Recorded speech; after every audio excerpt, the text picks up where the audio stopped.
तो हेलो दोस्तों, जय हिंद। स्वागत करते हैं एक बार फिर से साबिर कुरैशी एजुकेशन में। तो अब टेस्ट सीरीज जो है दोस्तों अब रेगुलर चलेगा हमारा, ठीक है। बहुत दिन से छूट गया था, तो अब स्पेशल दरोगा और बीपीएससी के लिए सेट सीरीज है ना, चलेगा डेली, ठीक है। तो आज का चैप्टर है दोस्तों सोशल साइंस से जो 25 क्वेश्चन इंपोर्टेंट है मैं वो आपको बता रहा हूँ, ठीक है।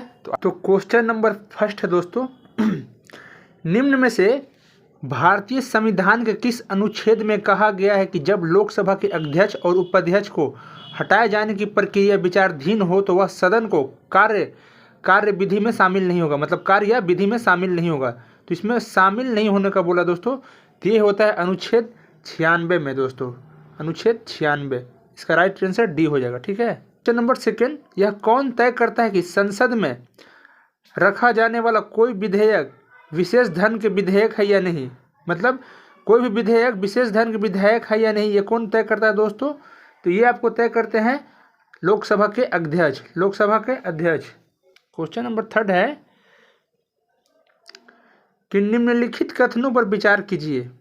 भारत का महान्यायवादी, मतलब भारत का अटॉर्नी जनरल, तो लोकसभा की कार्यवाही में भाग ले सकता है, एकदम ले सकता है। लोकसभा की किसी समिति का सदस्य हो सकता है, एकदम हो सकता है। लोकसभा में बोल सकता है, हाँ एकदम बोल सकता है। लोकसभा में मतदान कर सकता नहीं, ये दोस्तों लोकसभा में मतदान नहीं कर सकता है, ठीक है। तो इसका आंसर ये हो जाएगा, मतलब ये गलत है, तो ये तीनों सही है। तो 1 2 3, इसका आंसर 1 2 3 हो जाएगा, सी आंसर हो जाएगा, ठीक है। क्वेश्चन नंबर 4, निम्नलिखित कथनों पर विचार कीजिए। भारत के संविधान के 44वें संशोधन द्वारा लाए गए एक अनुच्छेद ने प्रधानमंत्री को निर्वाचन को न्यायिक पुनर्लोकन पर परे कर दिया। नहीं, गलत है ये। भारत के संविधान के 99वें संशोधन को भारत के उच्चतम न्यायालय ने अभिखंडित कर दिया क्योंकि यह न्यायपालिका की स्वतंत्रता का अतिक्रमण करता था दोस्तों।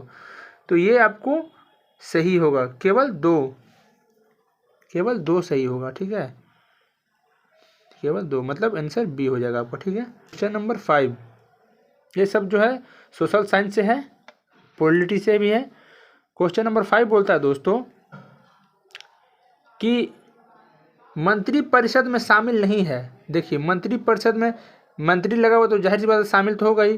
कैबिनेट मंत्री भी शामिल होगा, राज्य मंत्री भी शामिल होगा, बिना विभाग के मंत्री, मतलब अतिरिक्त प्रभार जिसको बोलते हैं उसको बिना विभाग के मंत्री कह सकते हैं। तो नहीं जो शामिल होता है दोस्तों मंत्री में, तो वो है कैबिनेट सचिव, कैबिनेट सचिव। इसका आंसर सी हो जाएगा। ये सब बहुत इंपॉर्टेंट है क्वेश्चन दरोगा के लिए दोस्तों और बीपीएससी के लिए, ठीक है। क्वेश्चन नंबर 6,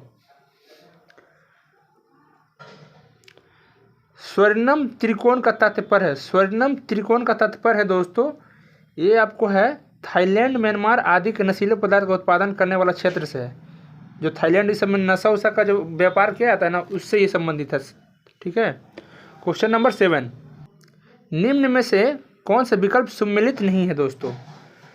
तो सम्मिलित जो नहीं है तो हंस दैमनी रवि शर्मा, ये सही है दोस्तों। काला चांद, ये भी सही है। भारत माता का है रविंद्र, अविंद्र होना चाहिए, ये भी सही है। अविंद्रनाथ टैगोर होगा, ये भी सही है। जो औरत है दोस्तों वो है आपको रविंद्रनाथ टैगोर का है दोस्तों, रविंद्रनाथ टैगोर। तो मतलब आंसर मतलब डी होगा, कहने का मतलब ये गलत है तो आंसर डी हो जाएगा, ठीक है। नंबर 8, सरहुल पर्व का संबंध किस राज्य से है दोस्तों? तो सरहुल अपने बगल वाले स्टेट जो है झारखंड से, जो ये लोग मुंडा जनजाति के लोग इसे मनाते हैं, ठीक है, झारखंड से। क्वेश्चन नंबर 9 बोलता है कि कलिंग पुरस्कार दिया जाता है दोस्तों। तो कलिंग पुरस्कार जो है विज्ञान के क्षेत्र में दिया जाता है, विज्ञान को लोकप्रिय बनाने के लिए दिया जाता है, आंसर बी हो जाएगा इसका, ठीक है। क्वेश्चन नंबर 10, महारानी लक्ष्मीबाई की समाधि कहाँ स्थित है दोस्तों?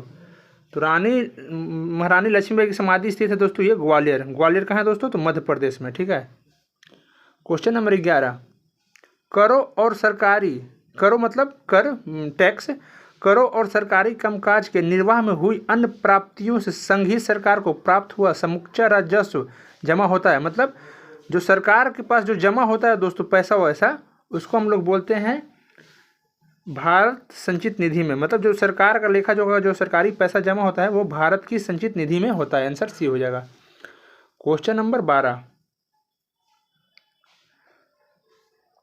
भारत के प्रधानमंत्री की नियुक्ति के समय तो ये है ऑप्शन ए। क्या कह रहा है कि जरूरी नहीं है कि वह संसद के दोनों सदनों में से एक का आवश्यक रूप से सदस्य हो, परंतु उसे 6 माह के अंदर आवश्यक रूप से दोनों सदन में से एक सदन का सदस्य हो जाना चाहिए। हाँ, ये सही है। जरूरी नहीं है कि वह संसद के दोनों सदनों में से एक का आवश्यक रूप से सदस्य हो, परंतु उसे 6 माह के अंदर लोकसभा का सदस्य हो जाना चाहिए। ये गलत है। संसद के दोनों सदनों में से एक का आवश्यक रूप से सदस्य होना चाहिए, आवश्यक रूप से लोकसभा का सदस्य होना चाहिए, नहीं ये नहीं। तो आंसर इसका ए हो जाएगा। ठीक है।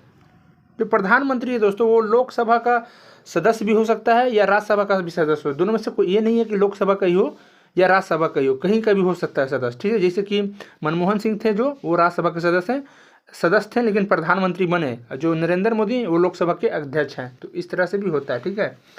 तो इसका आंसर हो जाएगा आपको ए।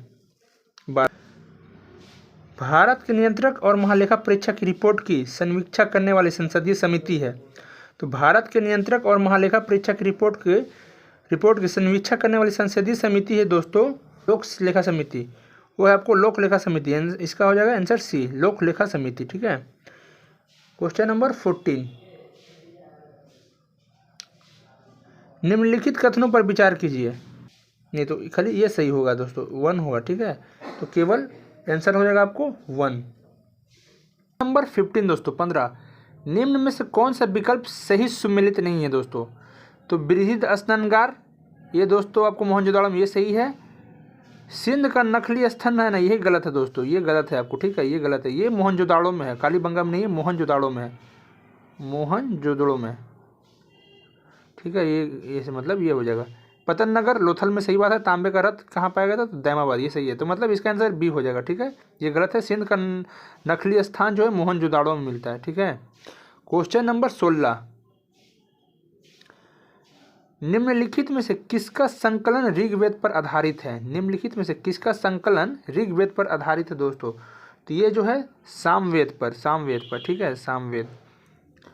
सामवेद में दोस्तों है 1875 मंत्र हैं आपको। ठीक है। 1875 मंत्र हैं सामवेद में। क्वेश्चन नंबर 17, पहला है कि सिकंदर ने भारत पर 326 ईसा पूर्व में आक्रमण किया था। हाँ, सही बात है, सही है ये। सिकंदर की मृत्यु 323 ईसा पूर्व में हुआ था। हाँ, ये भी सही है। मतलब दोनों सही है। तो 1 1 तथा 2 दोनों हो जाएगा। ठीक है। क्वेश्चन नंबर 18, जैन धर्म श्वेतांबर एवं दिगंबर संप्रदायों में कब विभाजित हुआ था दोस्तों। तो मतलब पूछ लिया किसके काल में विभाजित हुआ था। तो ये हुआ था चंद्रगुप्त मौर्य के समय में दोस्तों, चंद्रगुप्त मौर्य के समय में। और आंसर हो जाएगा सी। क्वेश्चन नंबर 19, संगम युग के उदययुर किस लिए विख्यात था। संगम युग के मतलब संगम युग के नहीं, संगम युग में उदययुर किस लिए विख्यात है दोस्तों।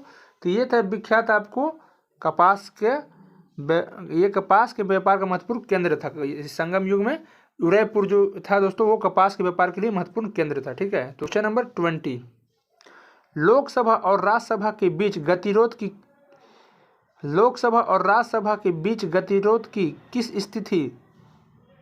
किन स्थितियों में संसद की संयुक्त बैठक बुलाई जाती है। मतलब लोकसभा और राज्यसभा के बीच गतिरोध की किस स्थिति में संसद की संयुक्त बैठक बुलाई जाती है दोस्तों। तो ये आपको खाली ये 1 हो जाएगा। साधारण विधि निर्माण को पारित करने की स्थिति में, मतलब साधारण विधि निर्माण को पारित करने की स्थिति में। आंसर इसका केवल 1 हो जाएगा। ठीक है। ये आंसर हो जाएगा। क्वेश्चन नंबर 21, यदि राष्ट्रपति या राज्यपाल के विरुद्ध दीवानी मुकदमा पद पर रहते हुए चलाया जाता है, इस बात की सूचना उन्हें कितने दिन पहले दिया जाता है दोस्तों।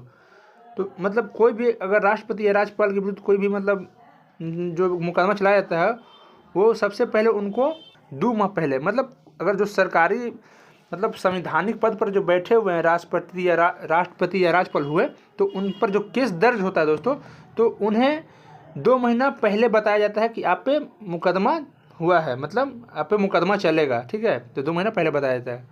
Answer B. क्वेश्चन नंबर 23, राष्ट्रपति ने अब तक कितनी बार राष्ट्रीय आपातकाल की घोषणा की है दोस्तों।